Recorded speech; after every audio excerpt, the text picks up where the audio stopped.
Antes de comenzar, solicitamos apagar sus micrófonos. Además, les vamos a pedir que puedan encender sus cámaras para tomar una fotografía oficial. ¿Ya? Así que vamos a esperar algunos segundos para ello.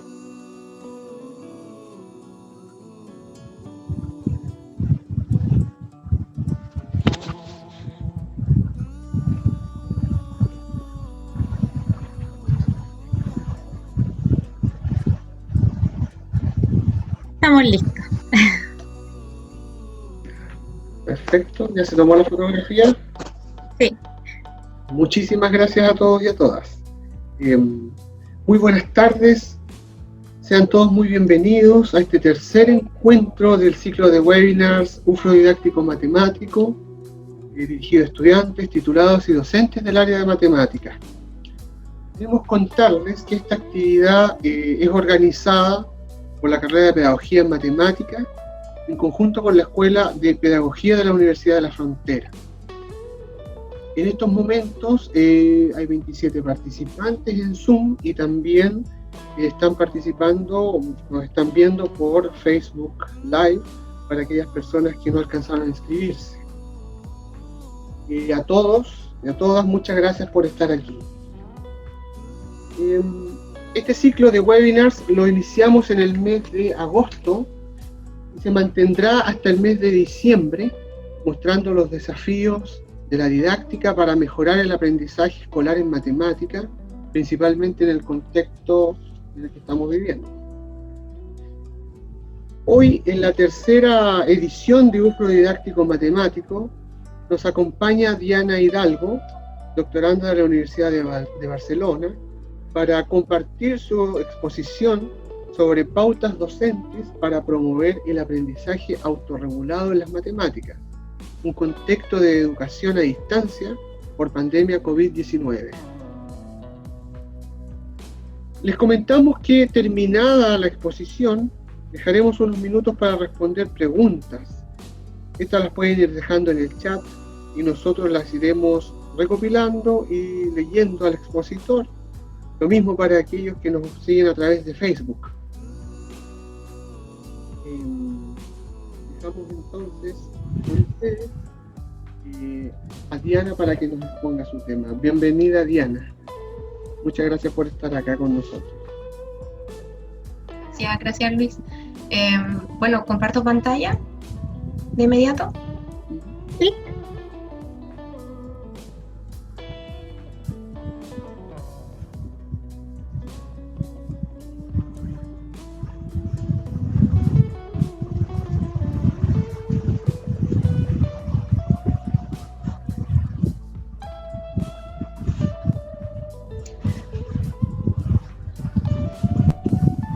¿Todo bien? ¿Se ve? Sí, se ve bien. Perfecto. Súper. Bueno, primero buenas tardes a todas y todos los presentes virtuales. Agradecer una vez más por esta invitación a este ciclo de webinars. Considero que es una instancia muy positiva para que los investigadores podamos bajar un poco la investigación a los profesores, a futuros profesores, a estudiantes.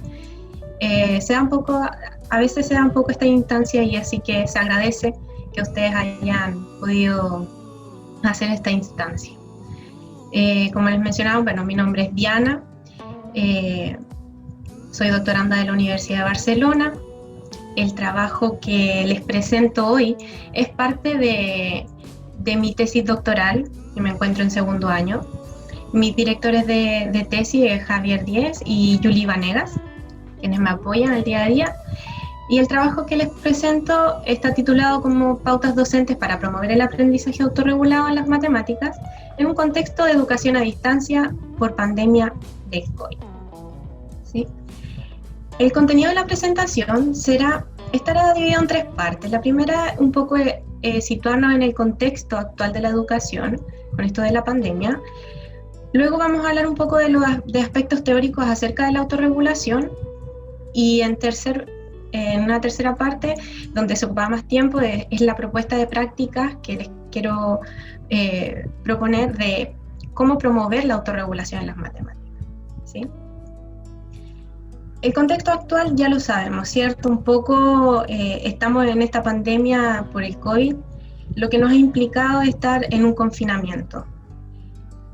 Este confinamiento en marzo, a fines de marzo, ha hecho que la UNESCO diera la orden de cerrar instituciones educativas alrededor del mundo, 185 países. Ha llevado que el 90% de los estudiantes estén intentando estudiar en casa, ¿sí? Digo intentando porque sabemos que hasta el día de hoy es un intento, ¿no?, el que se está haciendo todo esto. Los procesos formativos que normalmente eran presenciales, hoy en día se están haciendo todo de forma virtual. Esta virtualidad ha implicado una serie de desafíos e inconvenientes, retos para las instituciones educativas, los docentes, los estudiantes y por supuesto también sus familias, ¿no? ¿Qué tipo de inconvenientes o qué tipo de retos están enfrentados? Están enfrentados a un confinamiento, a utilización de las TICs, que para aquellos que no estaban tan familiarizados con el uso de plataformas, aplicaciones, para ellos es un gran reto, ¿cierto? Una sobrecarga académica y profesional. Sabemos que el profesor hoy en día, por querer suplir esta falta de clases presenciales, están dando, sin darse cuenta, una sobrecarga académica al estudiante, lo que les implica a ellos una sobrecarga profesional. Una enseñanza también individual y un aprendizaje individual. Sabemos que muchos docentes en los establecimientos educacionales trabajan por departamento, el departamento de matemática, trabajan en conjunto, cosa que estos meses ha costado, entonces les ha tocado hacer todo de forma muy individual. El contexto familiar, que sabemos que en todos los casos tenemos un contexto y una realidad distinta, un aislamiento que ha hecho difícil la parte emocional de no poder socializar con otras personas, y el apoyo institucional, que a veces es súper bueno, han habido casos muy buenos de apoyo institucional y en otros casos un poco débil, ¿sí? Sumado a todo este panorama complicado de este año, se le suma el hecho de que en las matemáticas a los estudiantes de por sí no les gusta, no a todos, claramente, a la mayoría, muchas veces. ¿Por qué? Porque no las comprenden, porque les dificulta, porque tienen un autoconcepto errado o negativo. Su autoeficacia también no es la más adecuada. Por lo tanto, todo esto les hace sentir de antemano que van a tener un pensamiento de fracaso hacia la asignatura, ¿sí? Es por eso que como investigadores o como instituciones debemos hacernos cargo de toda esta problemática, digamos, este contexto complejo actual, y poder entregar herramientas ahora, sobre la marcha, herramientas que les ayuden a sobrellevar todo esto, ¿sí? A sobrellevarlo, a salir adelante. ¿Qué tipo de herramientas podemos entregarles? Una de ellas son las prácticas de autorregulación, ¿sí? La autorregulación viene dada por principios como este, que en las clases es necesario lograr desde los objetivos, la unidad del instructivo y lo educativo, pero no olvidar que también debemos trabajar en desarrollar la independencia de los alumnos. El aprendizaje autorregulado en sí, definido por Pinterich, es un proceso activo en el cual los estudiantes establecen metas para su aprendizaje, después tratan de monitorizar, regular, controlar la cognición, la motivación, la conducta, guiados por estas metas que se han propuesto inicialmente y también los aspectos contextuales que tengan en ese momento. En las matemáticas, la autorregulación viene a ser una característica clave para las actividades y los procesos de aprendizaje productivo. También es un objetivo importante esta parte, es un objetivo principal de un proceso de aprendizaje a largo plazo.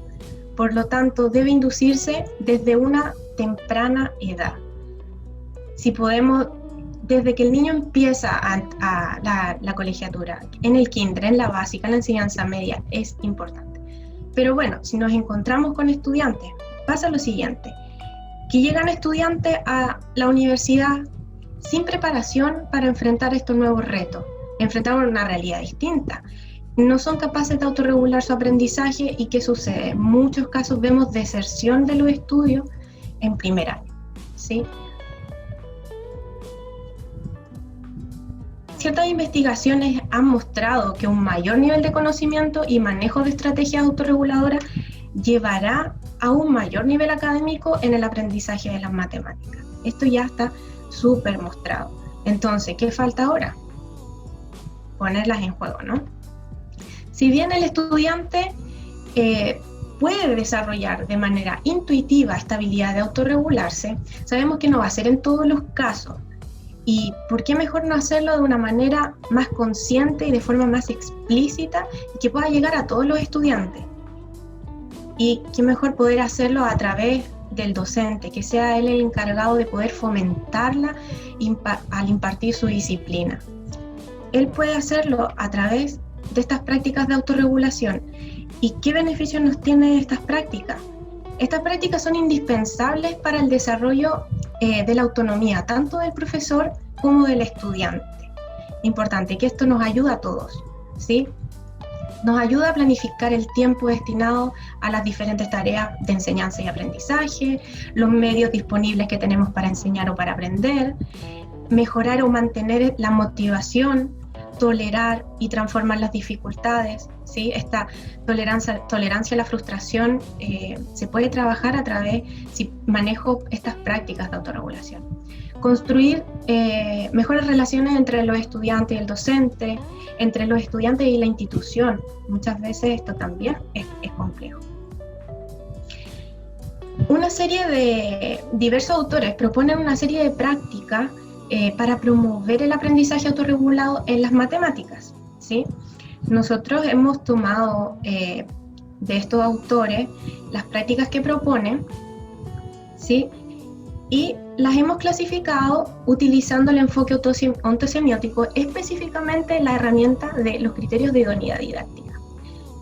Pero me voy a detener aquí un momento para quienes no conocen este enfoque, explicarles brevemente que LEOS es un modelo teórico sobre la cognición e instrucción matemática que nos entrega una serie de herramientas para el análisis de distintos aspectos involucrados en los procesos de enseñanza y aprendizaje de las matemáticas.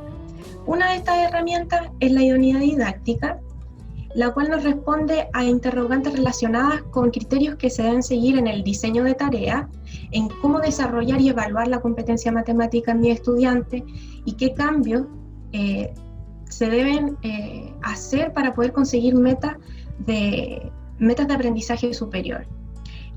A modo general, nos referimos a idoneidad didáctica cuando el profesor logra hacer una reflexión integral de todos los aspectos involucrados en los procesos de enseñanza y aprendizaje. La idoneidad didáctica está compuesta por 6 criterios de idoneidad didáctica que permiten una reflexión mejor, ¿no? Y pasando por cada uno de estos criterios de idoneidad va a hacer que mi práctica esté más completa. Les voy a dar un pequeño ejemplo de a qué nos referimos con cada una de estas idoneidades. Para quienes no la conocen, ¿a qué se refiere? Por ejemplo, la idoneidad epistémica se refiere a la argumentación. Estoy incluyendo la argumentación en mis clases, la modelización, la resolución de problemas, los sistemas de representación. Reflexionar acerca de estos conceptos. Estos son algunos ejemplos, pueden abarcar otros. La idoneidad cognitiva son los conocimientos previos de los estudiantes, conocerlos, estar claro con esto, las actividades de refuerzo, actividades de ampliación. En la idoneidad interaccional, como lo dice, es la interacción, trabajar la interacción entre el docente y el alumno, entre los alumnos y, como les dije anteriormente, también con la institución, con la comunidad. La idoneidad mediacional nos referimos al uso de los materiales manipulativos e informáticos, la contextualización, ¿sí? La idoneidad emocional trata de elaborar tareas de interés para el estudiante, ver su autoeficacia, la fobia a las matemáticas, trabajar la motivación, no dejar de lado estos aspectos que se dan muchas veces, se pasan, ¿no? La idoneidad ecológica se refiere un poco a las conexiones que puede lograr hacer que hace el docente intra e interdisciplinares con las matemáticas, también la innovación didáctica para evaluar, para organizar el aula, entre otros aspectos. Esto es un poco de ejemplo para que se sitúen en esta clasificación que nosotros le hemos dado a las prácticas de estos diversos autores. La propuesta entonces que les quiero mostrar a continuación están las prácticas de autorregulación en las matemáticas clasificadas con los criterios de idoneidad didáctica y una actividades sugeridas. Pueden ser otras, sí, pero estos son solo algunos sugerimientos que para aplicar, cómo aplicar esta práctica de autorregulación, ¿sí? Por cada criterio de idoneidad les mostraré 2 prácticas de autorregulación y una actividad sugerida. Para la idoneidad epistémica, una de las prácticas es proponer la búsqueda y comparación de diferentes vías de solución para un mismo problema. La actividad sugerida es preguntarle a los estudiantes qué procedimiento han considerado para realizar la tarea y observar cuándo se presentan distintas vías de solución y sugerir que los estudiantes puedan comparar estos procedimientos para identificar las semejanzas, las diferencias. Si no se observan diferencias entre la forma de desarrollar un problema o un ejercicio, es importante que sea el docente quien proponga e invite al estudiante a compararla, ¿sí? Muchas veces creemos que todo esto nos va a implicar tiempo extra, pero créanme que en su planificación pueden ir estos aspectos. Brevemente hacer pequeñas comparaciones entre los estudiantes, ver si desarrollaron de maneras distintas, pero llegaron a un resultado correcto. Entre ellos muchas veces se da que se enseñan, ¿sí? Entre pares a veces uno se enseña bastante, porque utilizan un lenguaje que entre ellos se entienden mejor. Otra práctica es implementar formas variadas para el control y el autocontrol de las tareas. Por ejemplo, exigir identificar errores cometidos, las causas de esto y cómo evitarlos. Una actividad es que durante la retroalimentación de actividades, de tareas o de trabajo, pedirle a los estudiantes que identifiquen dónde han cometido los errores, que expliquen qué creen que causó esos errores y cómo podrían evitarlos en una próxima ocasión. Una opción es que sea el docente quien muestre primero a los estudiantes el resultado final de un problema, por ejemplo, sin mostrar el procedimiento, y si el estudiante se da cuenta que no llegó al mismo resultado del profesor, que sea él el que pueda repasar cada uno de sus pasos y lograr identificar el error. Sabemos que de los errores se aprende mucho, entonces no perdamos estas oportunidades de aprender cuando el estudiante ha cometido un error, y también darles esos espacios para que ellos sean quienes identifiquen. De esa forma les va a quedar mucho más claro, lo van a comprender mucho mejor, ¿sí? Posteriormente, la idea es que el docente pueda mostrar una alternativa de procedimiento correcto, ¿sí? Para que al estudiante no les quede la ansiedad de cuál era. En la idoneidad cognitiva, una práctica es explicitar los criterios de evaluación de cada actividad o unidad teórica.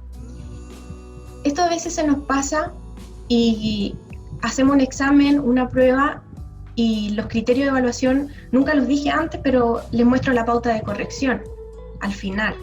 Es importante que se expliciten desde un comienzo de una unidad, antes de realizar una actividad, cuáles serán los criterios que yo voy a evaluar.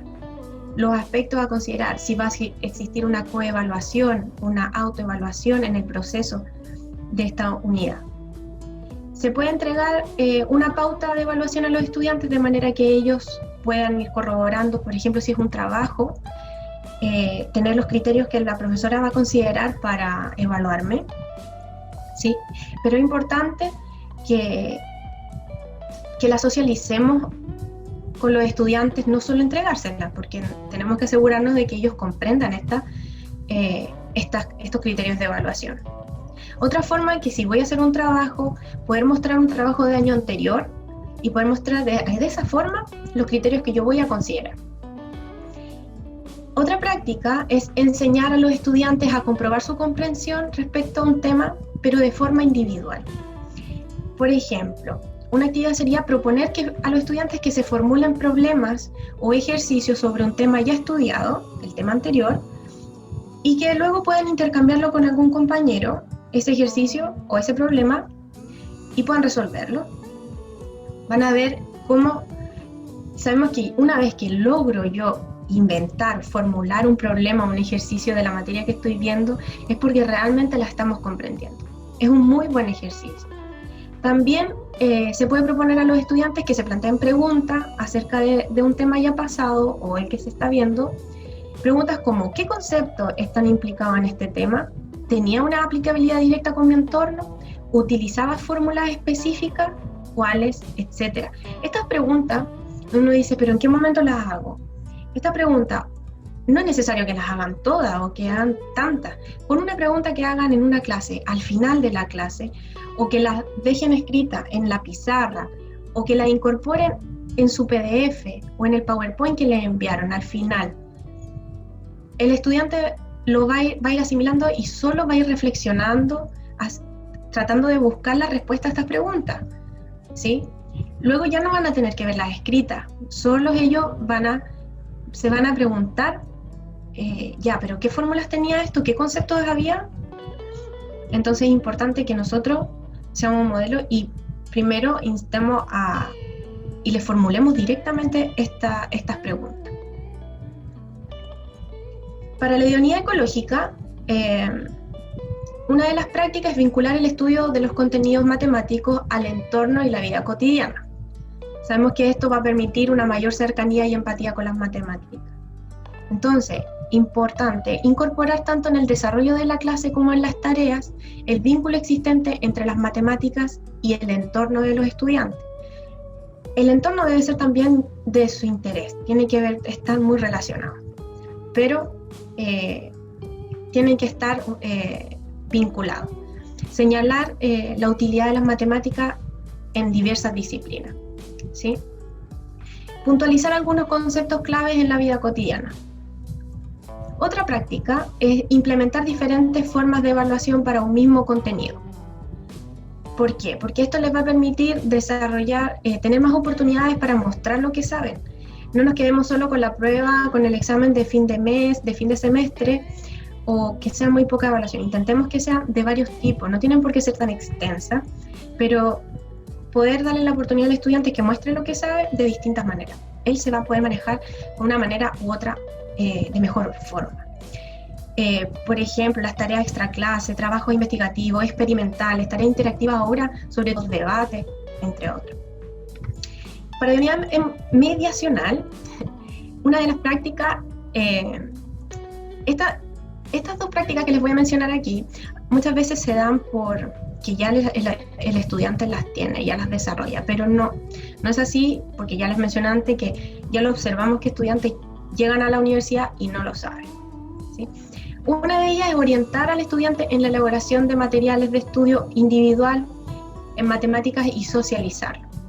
Como que mostrar al estudiante formas de elaborar un resumen, un esquema, un mapa conceptual, un formulario, entre otros.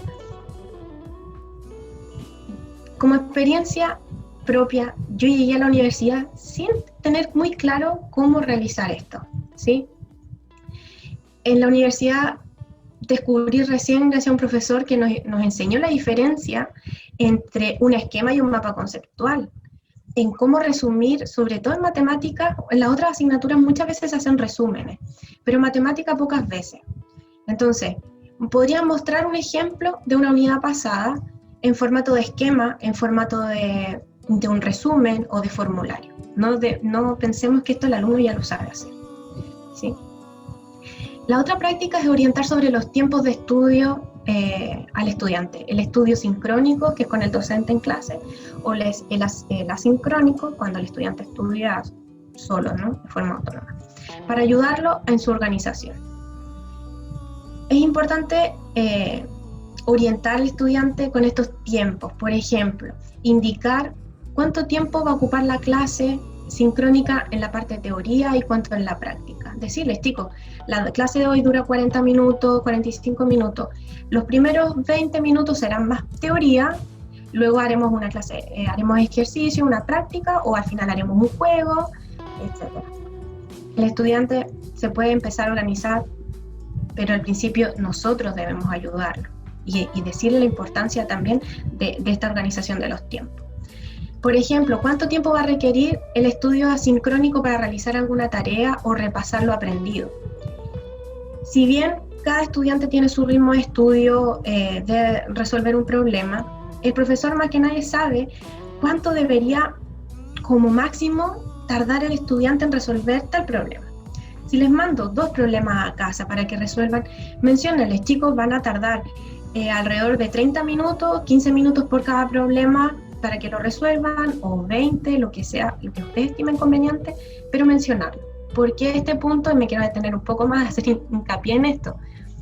Hoy estamos viendo que tenemos una sobrecarga académica, los estudiantes están con todas las asignaturas y creen que tienen tareas por todas partes, de todas las asignaturas, que tienen que abrir un foro, que el PowerPoint, que el PPT, que no sé qué. Ellos sienten que tienen mucho y le están con una ansiedad muy grande. Entonces, si ellos han recibido la indicación del profesor de matemática que le dijo que la tarea que les mandó en media hora la pueden resolver, ellos ya al menos dicen, bueno, si para la tarea de matemática tardo media hora, entonces alcanzo a hacer la otra de biología o de otra asignatura. Pero ayúdenle, que en este momento están con una ansiedad tremenda. También se puede especificar que ciertos contenidos van a requerir mayor tiempo de estudio o menor tiempo. Porque sabemos como docentes por experiencia que ciertas unidades didácticas, ciertas unidades requieren más tiempo de estudio, más repaso, o quizás les cuesta más una comprensión más larga. ¿Sí? Por eso me quise detener bastante en estos 2 aspectos que no se hacen de forma explícita.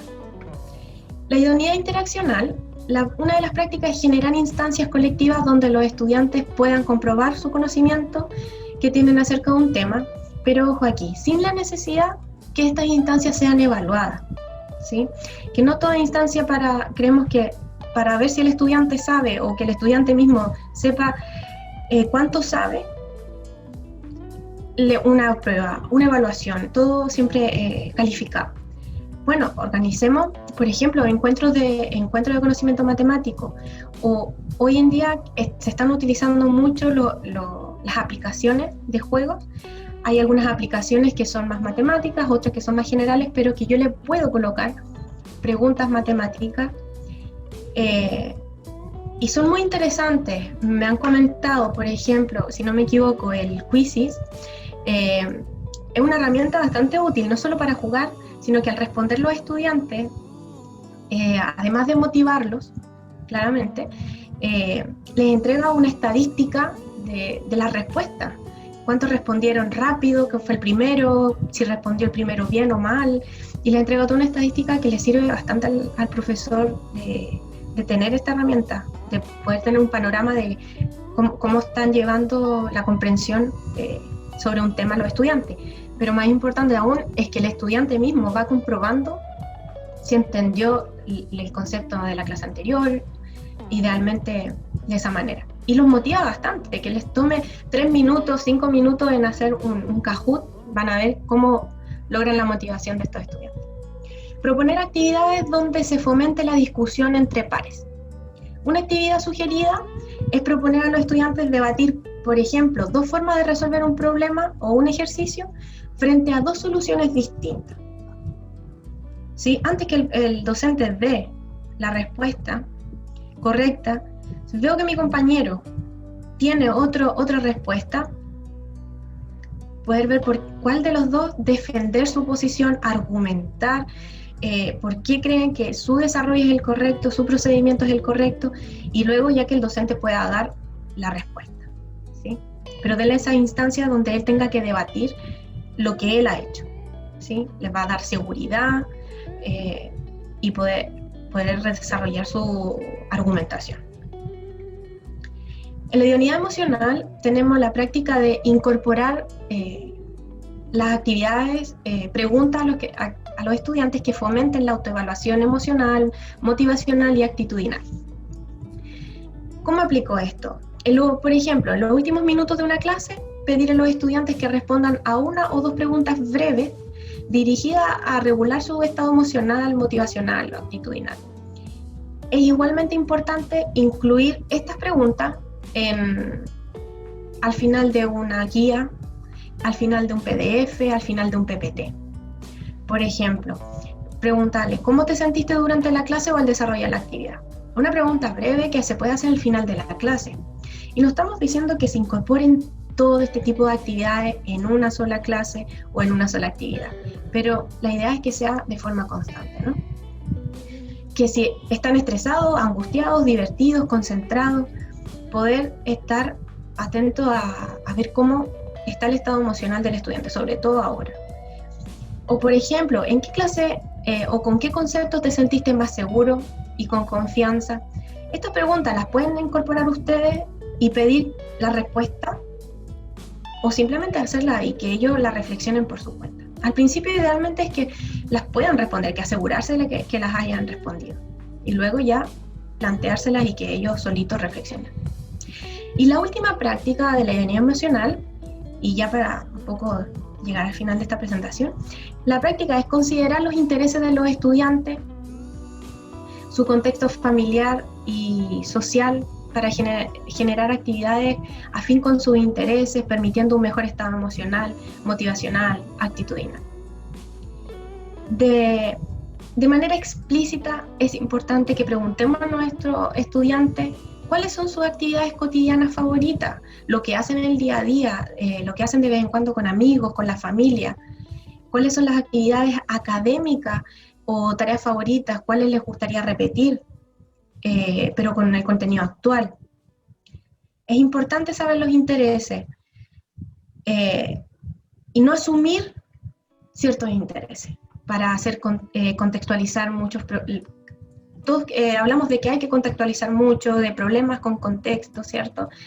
Problemas con enunciado, pero si incorporamos este elemento del interés de saber. Por ejemplo, un día les pregunté de forma general a los estudiantes y me di cuenta que hay uno que es fanático del fútbol. Me di cuenta que otro es fanático de la Play y de todos estos juegos, del maquillaje. Voy integrando en una clase un contexto donde tiene que ver con el fútbol. O lo tengo de dos maneras. O lo incluyo en un problema o lo puedo hacer simplemente preguntar al inicio de la clase cómo estuvo el partido el fin de semana e interesarme por él, buscar rápidamente cómo estuvo ese partido, quién jugó. De esa manera nos estamos ganando al estudiante, estamos viendo que las matemáticas sí están conectadas con sus intereses, con lo que ellos hacen el día a día. Es importante, ¿sí? Conectarlo. En otra ocasión será otro estudiante, que voy a colocar un contexto acerca de los videojuegos, qué sé yo, ¿sí? Pero hacerlo explícito. Preguntemos de forma explícita, no asumamos. Y una parte también importante de esta idoneidad emocional es resaltar, sobre todo en este año tan complejo, al final de una clase o una actividad o una tarea, la perseverancia, la responsabilidad, complementar con frases como lo están haciendo bien, se ve que están dando su mayor esfuerzo. Si no terminan la tarea hoy o ahora en la clase, la pueden terminar más tarde, no hay problema, ¿sí? Les digo que muchas veces estos comentarios hacen mucho. Tengo el ejemplo de una colega que me ha mencionado que en sus clases con sus estudiantes refuerza mucho esta parte emocional, donde les dice a sus estudiantes, ven la parte emocional, de cómo se encuentran, y no solo esperando una respuesta de bien o mal, sino que un poco más allá. Y le han respondido los apoderados, dándole las gracias por este tipo de clase, sobre todo Identigen, que lo han visto mejor, que le han subido la autoestima, que les gustan ahora las clases de matemáticas. Entonces, no perdamos este foco que en las clases de matemáticas muchas veces no lo incorporamos y no lo hacemos de manera consciente, de manera explícita con los estudiantes, ¿sí? Y con esto, bueno, doy por terminada la presentación. Sí, no quiero dejar de agradecer a dos entidades que me apoyan.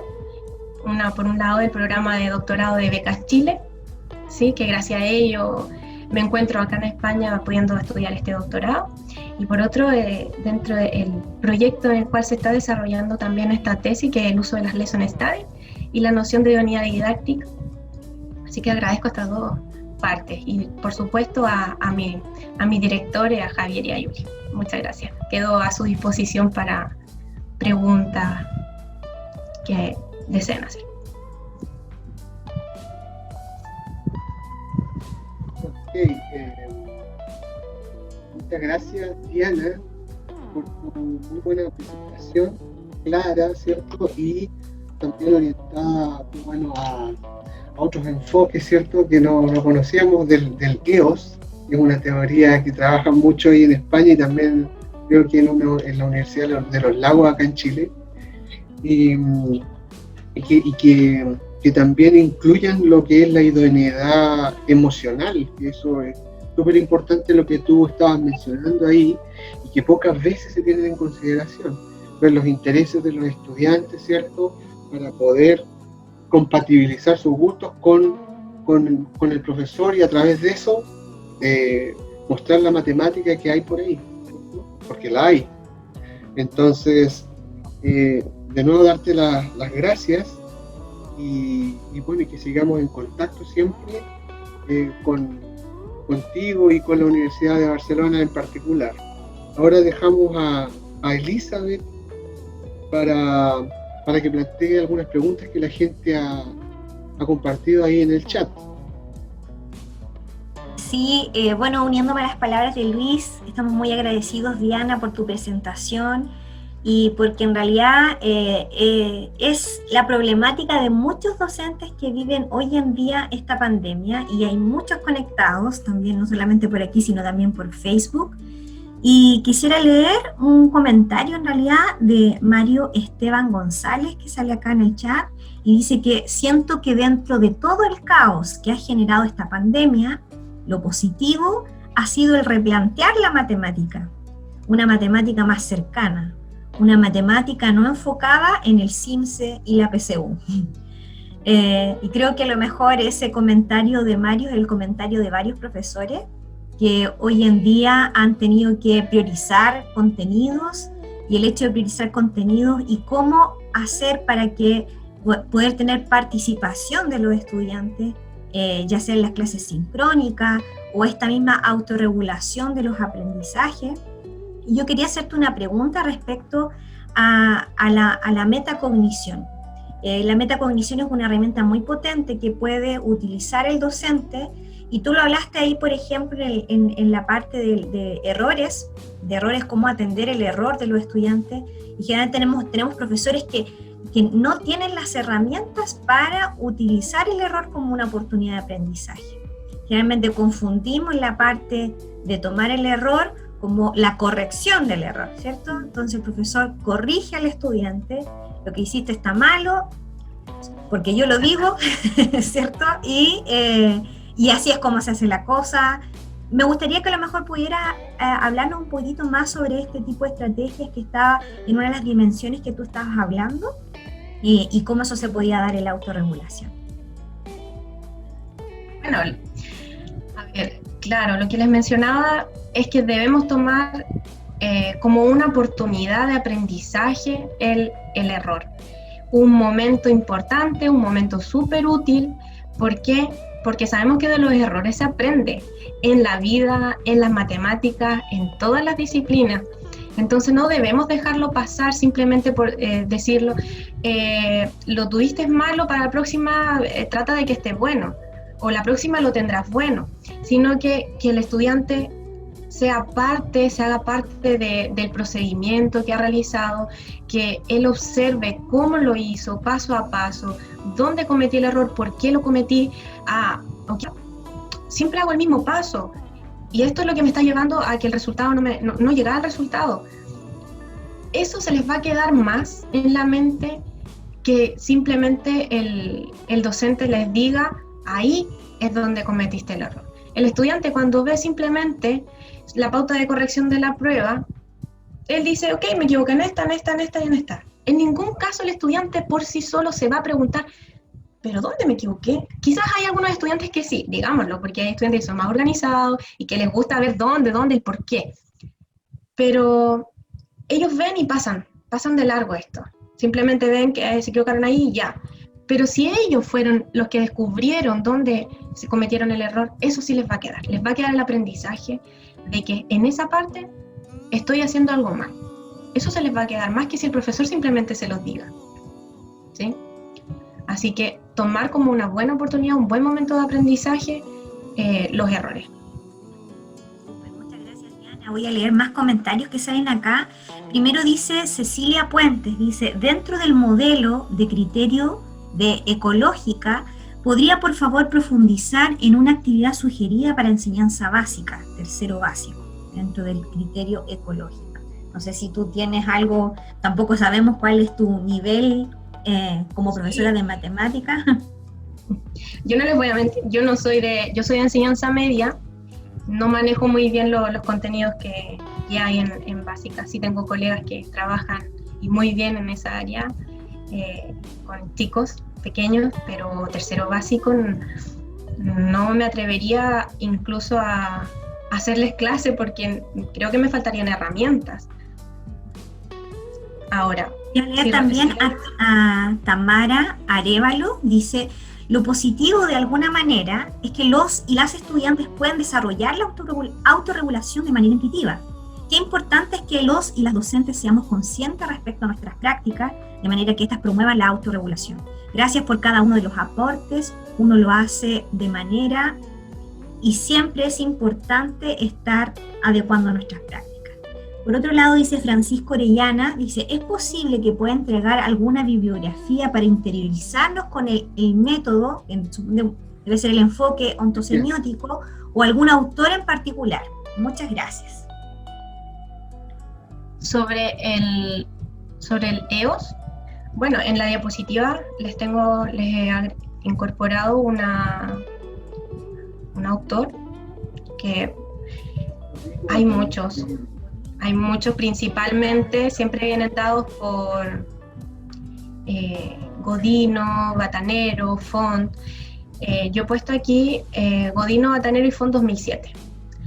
De estos autores van a encontrar mucho material respecto al modelo teórico sobre la cognición e instrucción matemática.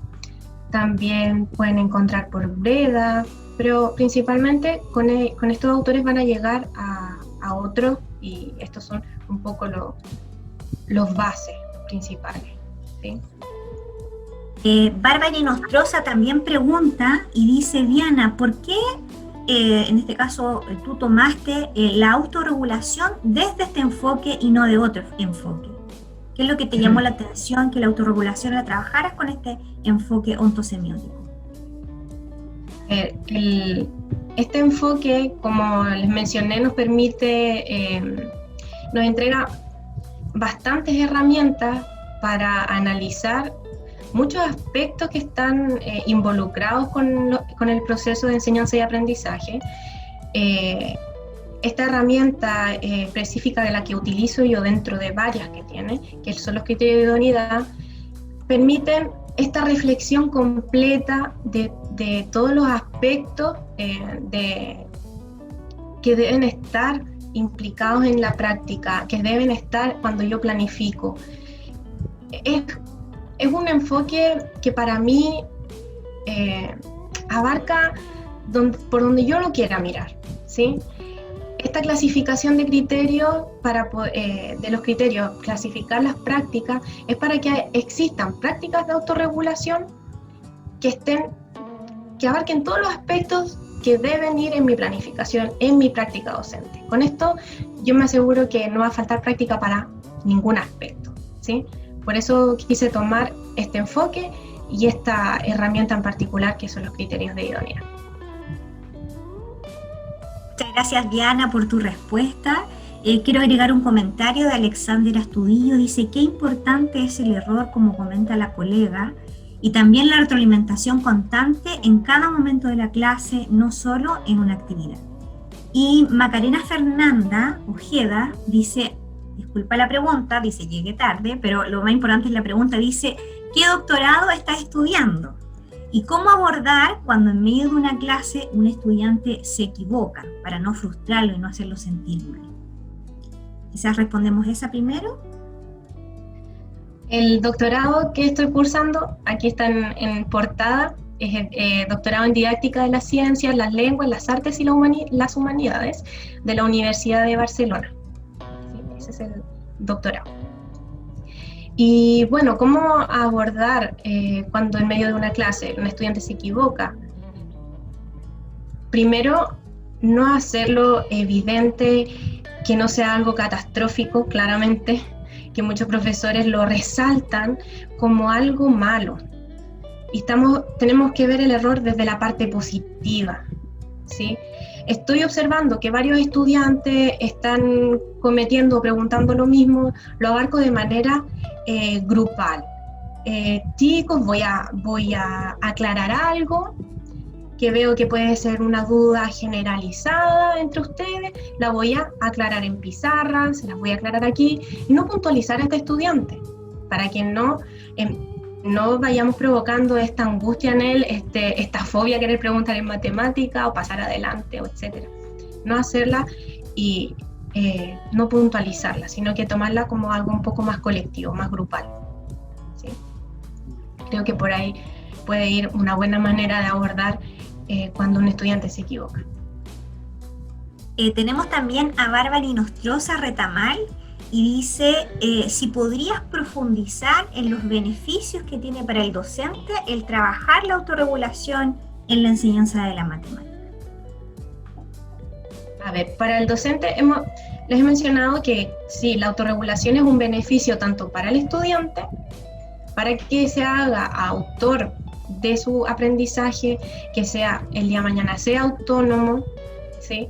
A la hora de tener que enfrentar este estudio o la universidad, esta libertad que sea en la universidad, poder controlarla, los tiempos y todo eso, pero también es un gran beneficio para los docentes.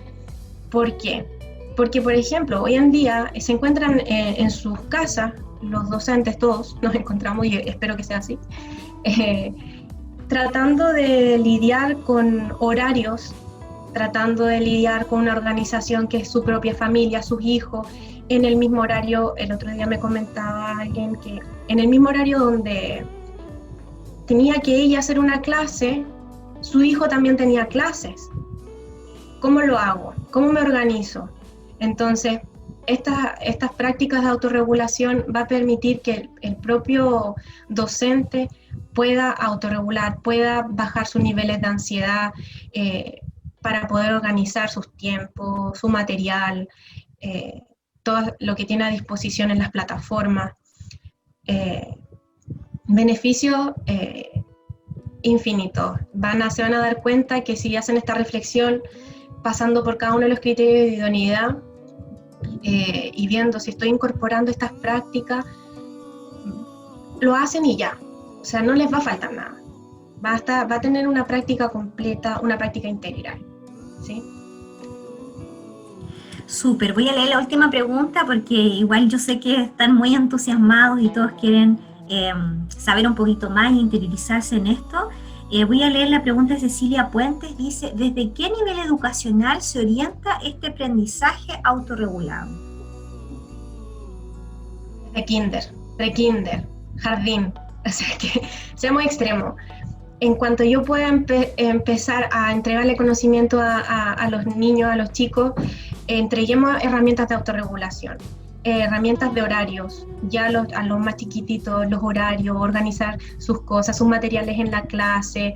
Ya desde ese punto de vista ya lo estamos haciendo un estudiante autónomo. Tenemos que lograr desarrollar la autonomía en los estudiantes. Entonces, desde pequeñito hay que empezar a lograrlo. Luego se les van entregando herramientas más complejas, como lo que les decía, por ejemplo, de elaborar un resumen de la materia, del contenido anterior, un esquema. Obviamente eso serán para cursos un poco más adelante, pero desde que son más pequeñitos se pueden implementar este tipo de prácticas, como la organización de los tiempos, del mi material, ¿sí? Entre otras cosas. Empezar a trabajar la argumentación, los debates entre compañeros. Eso sí se puede a todo nivel, ¿sí? Muchas gracias, Diana. Voy a agregar las palabras de Francisca Díaz. Dice, lo bueno de aplicar estas prácticas es también el crear un ambiente agradable en el aula, tanto para el docente como para los estudiantes. todo se hace más llevadero. Y muchas gracias por la exposición porque estuvo muy buena. Eso dice Francisca. Y quiero resaltar igual una pregunta que va más allá de la exposición de Diana, que le ha preguntado Macarena, para que sepas que no te he pasado por alto por sí nomás, sino que puede también ser la pregunta tuya, una pregunta también de otro, que es ¿dónde puedo encontrar más encuentros como este, la red social? Y queremos decirles de que estamos siendo transmitidos por la página oficial de Escuela de Pedagogía UFRO, y esta es parte de nuestra programación que tenemos de todo este semestre respecto a los webinars. Ahí Luis va a tener más información al final del próximo webinar que también viene, y queremos hacerlo, lógicamente lo hacemos los días viernes en el día de la tarde. Eso, te doy muchas gracias, Diana, están muy agradecidos de tu trabajo. Quedó por si acaso en el chat que tenemos acá interno en el Zoom, la página web de la Escuela de Pedagogía UFRO, donde los demás también se pueden integrar, y está lleno de agradecimientos. Gracias, Diana, siempre estoy aprendiendo de ti, dice, mucho éxito con tu investigación, agradecidas por tu trabajo, por la invitación, así que muchas gracias, Diana. Dejo entonces muchas gracias a ustedes. Muchas gracias a ustedes, y espero haber aportado, como les dije al inicio, con un granito de arena a los docentes, a los futuros docentes, a estudiantes, que algo les haya quedado, y a ser conscientes de este tema, ¿sí? No todo es matemática, no todo es método, a veces también hay que incorporar estas competencias transversales, que no se nos olviden. Muchísimas gracias, reitero mis agradecimientos, nuestros agradecimientos, ¿cierto? Muy interesante el tema, hubo mucha interacción, mucha pregunta interesante, sobre todo esto de trabajar los errores, ¿cierto? Momentos de contingencia pueden llamarse en algunos casos. Yo trabajo también esa parte del error y los momentos de contingencia, que son oportunidades de aprendizaje tanto para el profesor como para el alumno, porque el profesor muchas veces esos errores los pasa por alto, y como bien decías tú, bueno, te equivocaste, la próxima lo vas a hacer mejor. No, creo que ahí hay un trabajo arduo que hacer, trabajar el error, tomarlo como un dato fuerte para mejorar la práctica docente incluso, ¿cierto? Entonces, como te decía antes, reitero las gracias y espero que sigamos conectados, ¿cierto? A través, ¿cierto? de estos medios, y que tengamos alianzas con universidades como la Universidad de Barcelona, ya como lo hemos establecido antes con Carlos, que era el expositor anterior, y aprovechamos también de dejarlos invitados para participar el viernes 16 de octubre a la misma hora de la cuarta charla de este ciclo de webinars, donde contaremos con la presencia del doctor Miguel Ribeiro, profesor de la Universidad Estadual de Campinas, Brasil, quien abordará el tema, la importancia de nuestro conocimiento interpretativo para que los alumnos puedan entender las matemáticas y la necesidad de un cambio en la formación de profesores. Recuerden que pueden volver a revisar esta charla en nuestro Facebook, solo buscarnos como Escuela de Pedagogía. Muchas gracias por acompañarnos, ¿cierto? Y por sus aportes, las preguntas, y especialmente a la expositora, y nos estaremos viendo en otra oportunidad. Muchísimas gracias a todos, y nos vemos en otra oportunidad. Gracias. Gracias, Diana. Gracias.